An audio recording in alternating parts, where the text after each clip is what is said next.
My name is Siobhan Hyde. I'm here with Dr Angela Griffith in Trinity College in her office, and Angela has very kindly given me some time to talk about contemporary Irish print. Delighted to do so. Thank you very much for inviting me to be interviewed. The honour's mine. So, because I know you have a huge interest in contemporary fine art, I was wondering, looking at your essay in the George Dawson on Biased Eye, that he talked about during a very vibrant time in Europe when printmaking was really, breaking boundaries and doing very great modernist things, that the Irish were, he said, inhibited by a traditional Celtic and medieval Irishness.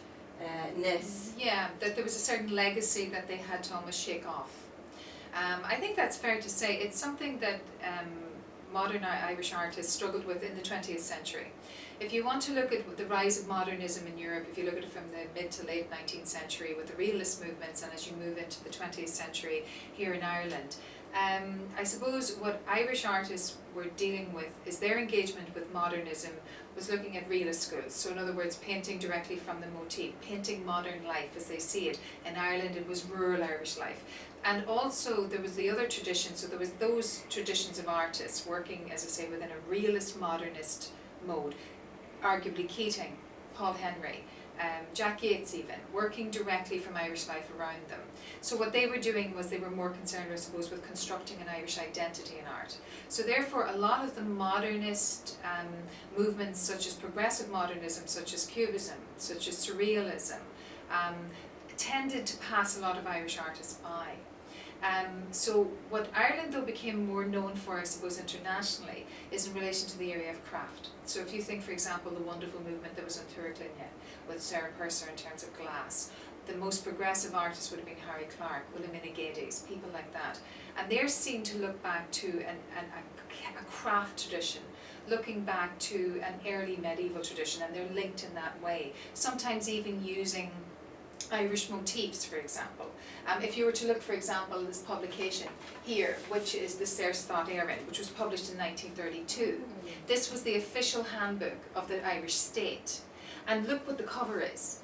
It links back to this insular tradition. So one of the things, I suppose, was as a new country trying to establish itself, it looked to its most glorious past, which was this insular medieval tradition, and that was something it became known for. Or it also became known for images of Irish life that celebrated Irish rural life, Irish traditional life. So that was the legacy of the first part of the 20th century. Right. Now, the artists who break away from that would be Minnie Jallet, for example, and she's aware of Cubism. She didn't make prints. Though she follows in the painting tradition, she did make some prints as part of her training, but they tend to be their conventional academic studies as such. They were the prints that she made. She doesn't make cubist prints as such. Other people who are making prints around the first half of the 20th century of note would be Estella Solomons. Now what her work is, again, it's in that realist tradition. She's depicting Dublin in a very descriptive, linear, drawn style. It's not progressive, it's not modern as such in terms of the approach that she takes. Where we start to see a change is we start to see a change with a later contemporary of Minnie Jallet would be somebody like Louis Le Brocq. And Louis Le Brocq is in the second half of the 20th century, and he becomes interested in creating art which is no longer tied to an Irish tradition, but very much looking to universal movements. So it's influenced by Cubism, he's influenced by say artists like Francis Bacon, he's aware of those. And he takes on a more universality in terms of what he does. So when he turns to printmaking in the 20th century, and particularly if you're familiar with his book, The Táin, the illustrations he did with The Táin, he does this reductive, calligraphic, painterly sort of form of lithographs that he makes, where somebody who's a painter, and you would know this, is that the medium of lithography translates very well because they can use a brush on the stone. So he was able, I suppose, to take his modernist development in terms of his painting and translate it into print. And I think Le Brocq is one of the first to do that. Yes. One of the first. Yes. So he would be an exception, I suppose. And I suppose, so what George Dawson is talking about that there is very few preceding artists that allowed, that the new generation of artists in the 60s and 70s could follow. It's only when they come into the country, it's only artists that start coming into the country that maybe make changes.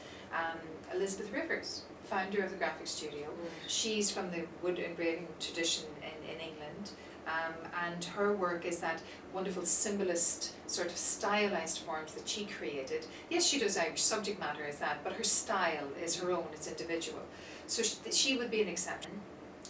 So when George Dawson is writing and he starts to become interested in print, which is pure practical, when he starts buying prints, he realises that this wonderful, rich, modernist tradition of the Bauhaus, of Cubism, of Surrealism, is not in Ireland. It just doesn't exist because of our own, I suppose, development in trying to create a distinctively Irish school. We ended up being somewhat isolated. Now, as I said, there were the exceptions that I've mentioned. Yes. But there tends to be that. So we don't see a progressive attitude to print. Now, if I may then add the other part, which I think George Dawson misses out on in a sense, you'll know this from your studies, that there was no training in print in Ireland. None. Whereas from the turn of the century, the 20th century, every major city, Paris, London, had major print centres. Print was being taught, I mean fine art, artist prints, painter-etcher works, original prints as fine art. These were being produced and artists were being trained in it in London and Paris, all over in America they were being trained in Europe. It didn't happen here. If we look at who was teaching in the College of Art at that time, the head of painting was William Orpin. William Orpin, at the turn of the century, 20th century, he has no interest in print. His friend Augustus John will have an interest in print. Other people like Walter Sickert has an interest in print, but he doesn't. So he has all these students underneath him, Sean Keatings, Slater, Patrick Tuohy. He doesn't teach them print. There's no interest in print. So we don't have this developmental phase in print. Okay, that makes sense. Yeah, you see, this is, so you don't have the foundations. So what does Pat Hickey realise? Pat Hickey realises in the late 50s, early 60s that, well, there is no tradition of print in this country other than examples that are brought in. Or maybe some of our artists who maybe trained in France or England, they did it as part of a module. Do you know what I mean? That's where Mary Jealous comes from, it's part of her training. But she doesn't take it on as an artist. So that's where Hickey comes in. So George Dawson, I think, was being a little bit harsh in a sense because we don't have the tradition where artists could build on from. Hickey realises that we need to start, we need to begin. And what he does then is that he realised by founding the graphic studio is that he can teach artists. And that was really the first remit of the graphic studio, was to teach. To introduce people to new techniques they'd never met before. NCAD didn't have any print department until the 70s. So there's that gap.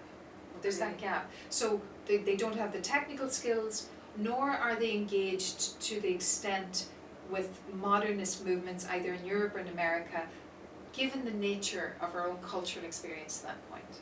Okay, very interesting. Yeah. So what you see there with somebody, as I say, George Dawson, he's aware, he's very aware of the tradition in Europe. He's going over there, he's buying these prints, he's seeing them, he's bringing them back. And he would be very much of the mind though, is that a vibrant print culture is very possible in Ireland, and he wants to encourage it. And then you have to look at who's encouraging it at that time, or how are they going to encourage artists to make prints.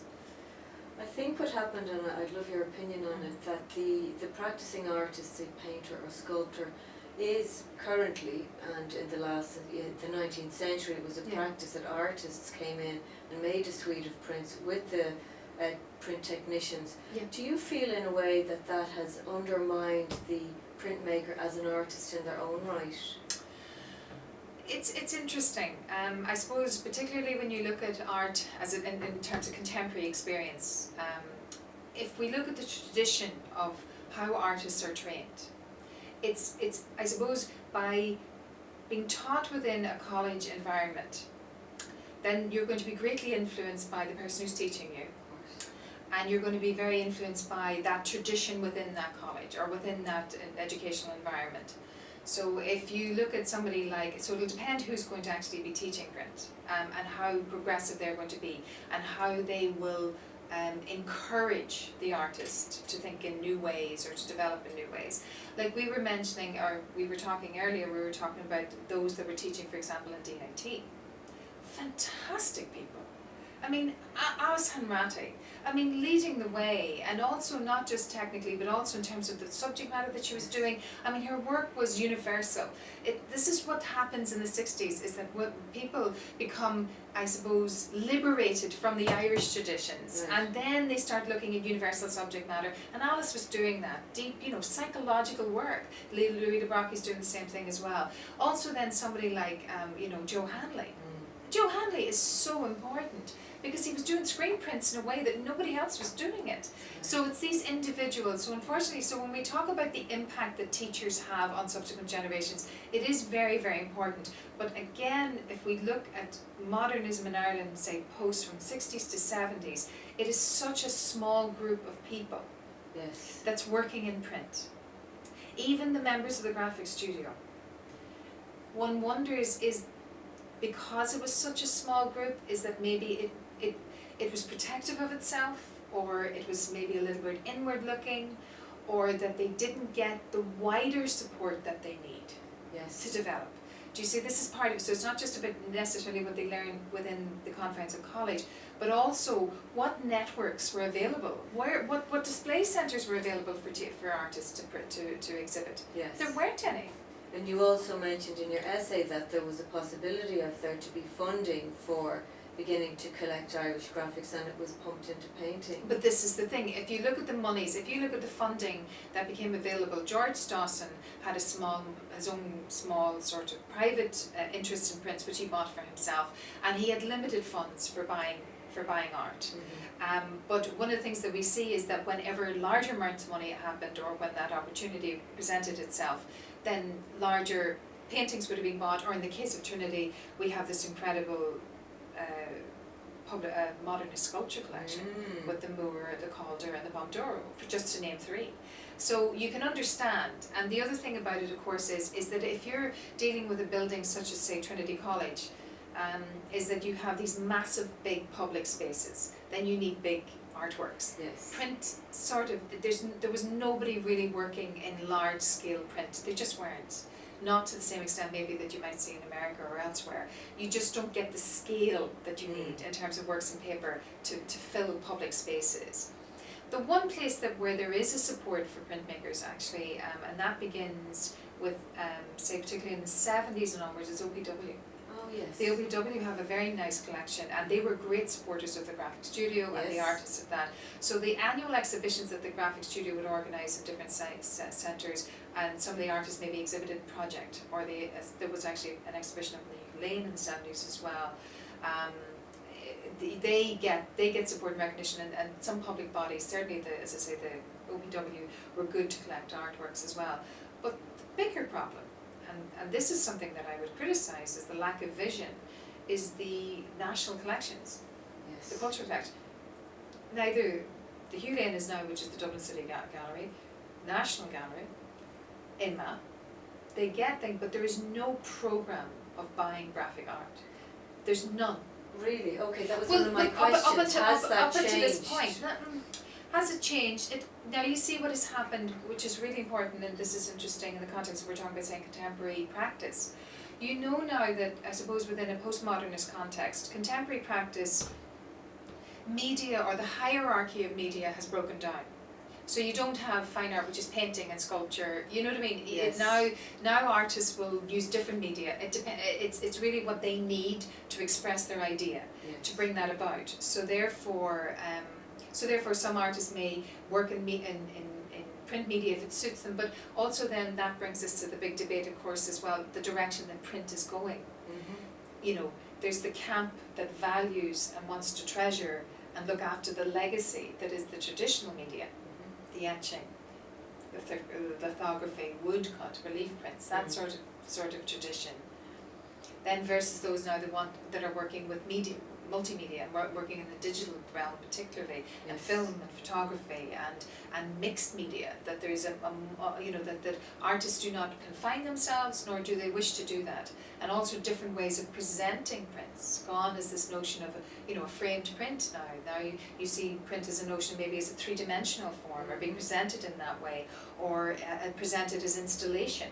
So all of that's changing, and I think it's not necessarily because it's a print, it's just that there's a welcoming and an interest in the exploration of the wider media that's there. Where does that leave print though? Is it that print becomes subsumed into that sort of experimental culture, and then the integrity, as some people would say, of print is lost in that? Others would say no, they would say that it's just part of the language that's out there at the moment. So it depends what your attitude is towards it. Personally, I think that there's room for both. Yes, and on that point, how do you think that, say, from a secondary school level of children, how do you think that we can inspire that age group to embrace print as an art form in its purity? Purity, I mean... Or is there, can I use the word purity? Now in this mixed media that's what I'm saying, era? yeah, it's a difficult one. Well, let's get it to its essential. Rather than purity, think about it as an essential term. If we think about essential, look, one of the first things that we do as people, and this was right back to when man could first stand up straight and he started making art on walls and everything else. The first print that anybody will do is what? Yeah, sure. But paint on their hand and just do that. Or their feet, or whatever. Yes. That's print. Yes. And that idea of leaving and making a mark, you start with that in a premise for any artist, or no matter whether they're conceptual, whether they're traditional, whatever else. I would challenge them not to be inspired by that idea. Yes. And I certainly think as well that for children, I think that the idea of teaching print to secondary school students is a fantastic idea. For the simple reason, there's a few things. First of all, because I think it's a wonderful media, different media. I mean, and that's the first thing. I think that the print as a medium and all the different forms that it is offers such a wide variety of opportunities in terms of expressing to oneself and the range of styles that can be captured within it. But in terms of that, the other thing about print, which is, now we'll talk about that very strange word, is skill. Which people are often afraid of in a contemporary art, because it harks back to an older academic tradition, or to an older, even masculine tradition. This idea that we have these skills and we learn these skills and we reuse these. But what I would say, rather maybe than using the word skill, the discipline of print. Yes. If you students, they have to be measured, they have to be prepared, they have to think through. This whole idea of process, which is so important to teaching now, not necessarily the end product, but print teaches you the disciplines of process. You start with your concept. Then you have to think about, well, what medium will I use which will realize this? Yes, yes. You combine, and one of the things about print is this whole idea of sketching and trial and error, and maybe cutting a lino and then printing it and saying, well, no, I need to do something else to it, and looking at it if it's relief print. I think that is an incredible discipline, and I think that it's something as well that only, rather than restricting the mind, actually makes the mind think of ways around. For me as well, I think one of the things about the print is it's that slight disconnect between the minute that you make your print and you've inked it, and it has to go through that process of the printer or whatever, the rollers, whatever way it is, or a spoon on a page. Yes, yes. Where you burnish it. Yes. And that minute of peeling it back. I challenge anybody not to be excited by that. It's a wonderful moment. It's a wonderful moment, and for the student as well to see that. And as I say, they can't have an immediacy, and that's okay. That's okay. As I say, that is part of that process of concept, and through all the different measured stages they get to that finished piece of work. It gives them an understanding as well of processes, of commercial process, of even thinking about graphic design, the idea, and working it through, and that would prepare them fantastically for the commercial world and working in areas of design. Yes. And I know we're talking about, but the digital print is the same. They can work it on a screen, but until it's physically and tangibly in their hand, it's a different thing. and it's understanding that, and I think it's important. So I would think it's an essential part of any curriculum for students. You talked earlier about being influenced by your teachers. So if I said to you that, you know, if a teacher, an art teacher, hadn't got the, you know, the essential elements of how to make prints, Yes. how do you think we could encourage the teachers to bring print into the, because the art teacher really, once she gets there or he gets into the room, it's really, it's an open book of what they specialise in. So if it's a ceramicist, well then a lot of It the makes students sense. will, sure. It makes sense that they would do it. It's a bit like we were saying in art college. You Yeah, follow exactly. you follow what's there in front of you. Yes. This is one of the things that I would believe very, very strongly in. And I know that there's certain projects around the country where this is happening. This is where the artist comes to the staff room, or to the classroom, I mean, where you would bring a practicing printmaker and where they start to engage with teachers to teach them the fundamentals. I mean, and remember, a teacher is somebody who's a professional. They've gone through our college themselves. They may have specialised in another discipline, but they will have the rudiment. I mean, of course they'll understand, you know, the idea of taking an idea and working it through to come to a final product. Sure. They'll have the basics of design, which is Sure. fundamental to any process. If they're being taught a new technique, to engage with artists working on the ground, that's where we need to see collaborations or engagements with working artists, working printmakers, with teachers, and we need to see facilities for that, be it CPD, you know, courses, and also bringing the artist into the classroom is a very exciting idea as well, and so that a teacher can work with that. So basically what we need to see, as I say, it's not just down simply to what's being produced in our colleges or the limitations of what's in an art college. An art college has its curriculum, it has to stick to it. But for the art teacher particularly, they have the opportunity to engage with a wide circle, a community of practice. That's a very important word. We need to nurture a community of practice, not just of art teachers, art practitioners, theorists, academics, people like myself. I'm tired of hearing about the disconnect between third level and second level. I'm tired of it. Of how often do my colleagues say things like, I've heard them, I've been a student, I've heard it, whatever you learned in Leaving Cert, forget about it, or, you know, not making the connections between what you're taught in one sphere and how that informs you as you move forward. So I suppose what I'm saying about bringing it into the classroom, it's part of a community of practice, working with those that are producing prints and allowing teachers to learn. We're all learners. The only thing that my education taught me is what I don't know. Excellent. That's where I'm at, and I think that's the same thing.